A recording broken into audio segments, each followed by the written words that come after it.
That does not happen in real life. I mean, in betrayals, it is my experience, in discussing it with couples, they basically tell you straight out, oh, I forgive you, but I don't trust you, I mean, I don't think I could ever go back there. And there's always a holding back, being afraid to be vulnerable as the lover again because of fear of betrayal. And that is a challenge in real life. Yeah, well, one of the sweet things, boy, when you see a couple married 56 years, that they went through testing in earlier parts of their marriage. And there was betrayal involved, and there was all kinds of things. But married at 56 years, you see them come to that sweet space where they just trust each other, docile in each other's company, docile to each other, praying together, sitting down together and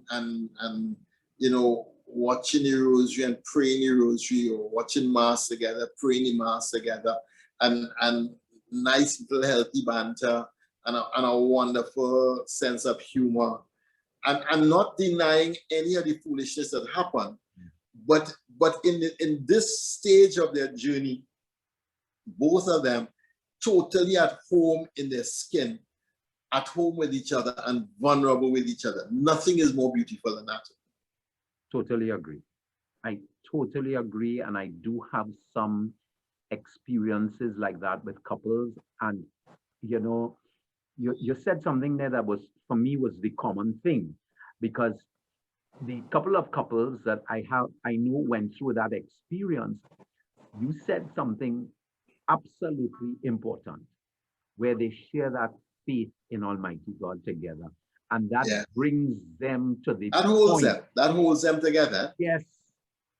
That holds them together. And without that faith in Almighty God, there's no glue to hold this together. That's the Evo stick. Yeah. That's better than Evo stick. They went through betrayal to forgiveness. Yes, yes. You see, to love is to give yourself to another. I want you to think this one through with me. To love is to give yourself to another. To love is to give yourself to another. But if you see that, Jesus shows his love in the most profound sense in this moment where he's most vulnerable and set up by his closest companions for human tragedy and failure. To love is to give yourself to another. And he gives himself even when he knows that they will not give back anything in return. To love is to give yourself to another.